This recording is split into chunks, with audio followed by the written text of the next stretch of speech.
Сәлем қыздар, менің YouTube каналыма қош келдіңіздер. Бұл мен ең жиі киетін киімдердің бірі. Егер де бұл тема сіздерге қызықты болатын болса, онда менімен бірге қалыңыздар. 3, 2, 1! Бізде бірінші осындай водолазка. Бұл мен ең жиі киілетін киімдерімнің бірі. Водолазка кез келген қыздың гардеробында болу керек деп ойлаймын. Мен көбінесе светлый түстерді ұнататындықтан осындай ашық түсте таңдадым. Өйткені киімдерімнің, базалық киімдерімнің көбісі ашық түсте. Егер де сіздерге бір кеңесім, киім сатып алатын кезде міндетті түрде базалық гардеробыңыздағы киімдердің түсін бір қарап алыңыз, үйге келгеннен кейін жарастырып кию үшін. Келесі менде осындай жемпір түймелермен, золотистый, осындай жолақты принтпен. Бұл жемпірді кез келген шалбармен, классикамен, не болмаса джинсымен, не болмаса кез келген юбкалармен киюге болады. Кез келгенмен кие беремін. Өте удобный және базалық гардеробымдағы ең қажетті киімнің бірі.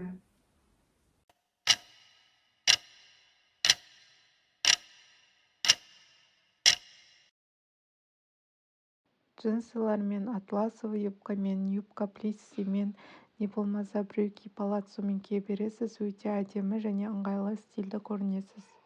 Келесі осындай рубашка.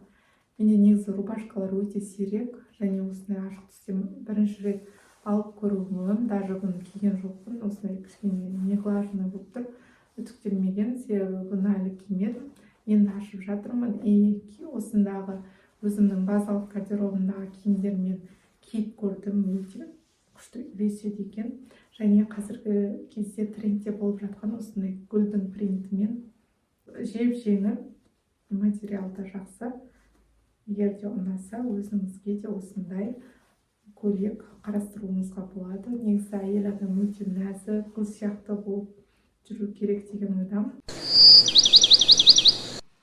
Келесі менде осындай водолазка. Черный водолазка немесе жемпір. Водолазка деп айтуға келмейді, жемпір. Материалы қалың. Бұны базалық негізі қара, ақ и серый түстер, бежевый түстер, самый нейтральный түстер ғой. Кез келген киіммен киіп кете аласыз. Брюки палаццомен, классикамен или юбкалармен. Самый күшті базовый. И және қыста ең керек жылы свитер. Многослойный образдар жасауға немесе монохромды образдар жасауға болады. Базалық гардеробымда жаңа айтып өткенімдей ашық түстер болғандықтан осы жемпірді де ашық түсте таңдадым. Легкий, тонкий, нежный, сондай свет. Ұнайды маған.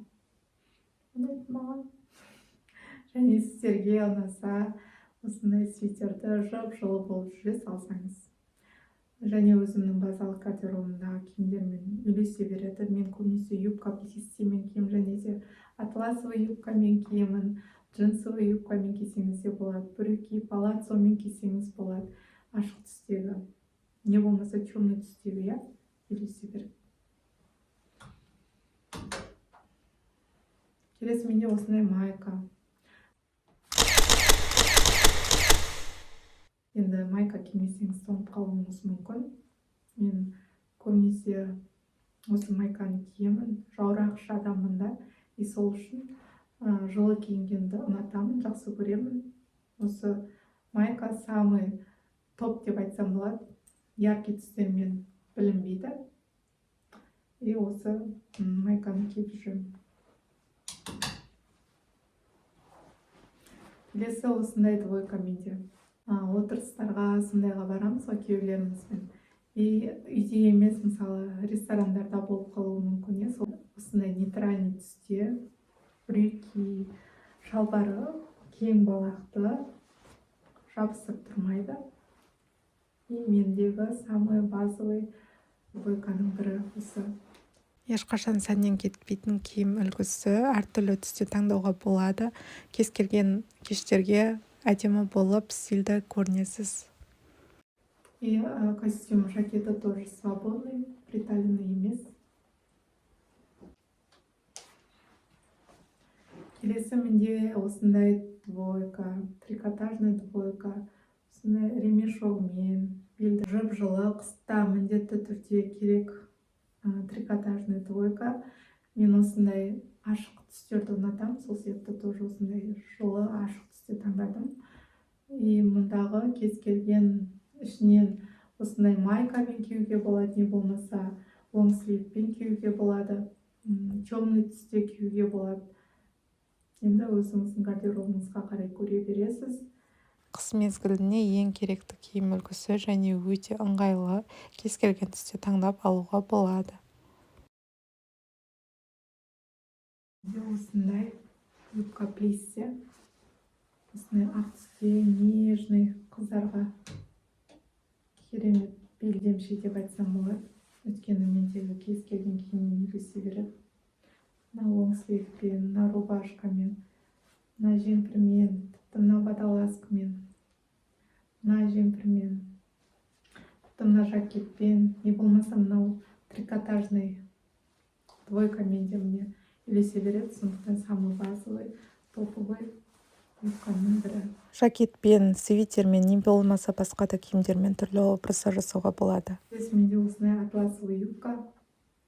Негізі атласовый юбка деген өте базовый және актуальный, ешқашан модадан кетпейтін киім үлгісі деп білем. Осындай судрахмата деп айтады ғой. Судрахмата деймін. Мен атын ұмыттым, атласный деп айтады ғой. Сондай матадан тігілген медидлинадағы белдемше.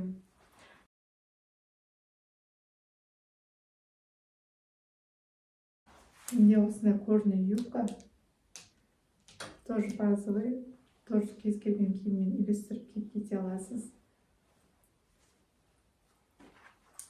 Нейтральный түсте, қара цвет, базовый түсте осындай ұзын медидлинадағы белдемше. Сіздерге де осындай бір белдемше алуды ұсынар едім. Өйткені көктем, күз, қыс мезгілінде кие бересіз. Ешқашан сәннен кетпейтін киім үлгісі, кез келген образдарды жасауға болады. Түрлі жакеттермен, свитерлермен, не болмаса бомберлермен бірге кисеңіз тіпті әдемі көрінесіз. Және осындай менде свитер емес, худи. Енді мамашаларға самый керек нәрсе деп ойлаймын. Худи деген шалбармен, спортивный шалбармен киіп кетесіз.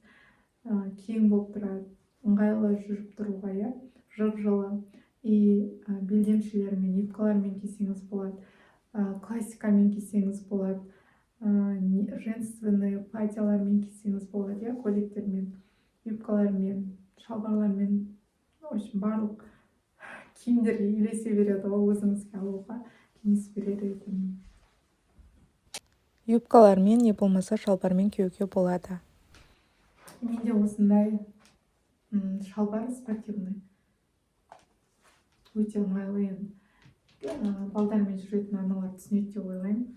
Балдарды ойнатуға, кейде қыдыртуға алып шыққан кезде жүріп тұруға, олардың артын. Сол үшін міндетті түрде өзіңіздің гардеробыңызға қосыңыз осындай спортивный бір шалбарды. Осы мендегі самый базовый, көп киетін, қолданатын киімдерім. Сіздерге ұнады ма? Ұнаса лайк басып қойыңыз, менің каналыма жазылыңыз. Бұл менің ең алғашқы түсіріп жатқан видеом, өзімнің базалық гардеробымды көрсетіп, сіздерге қызық болды ма? Келесі жолы менен қандай видео күтесіздер, қандай видео салайын, маған идея жасап кетіңіздер комментарийға. Сіздерді асыға күтетін боламын. Комментарийларыңызды міндетті түрде оқимын. Маған жазылып қойыңыздар. Всем пока-пока, келесі кездескенше.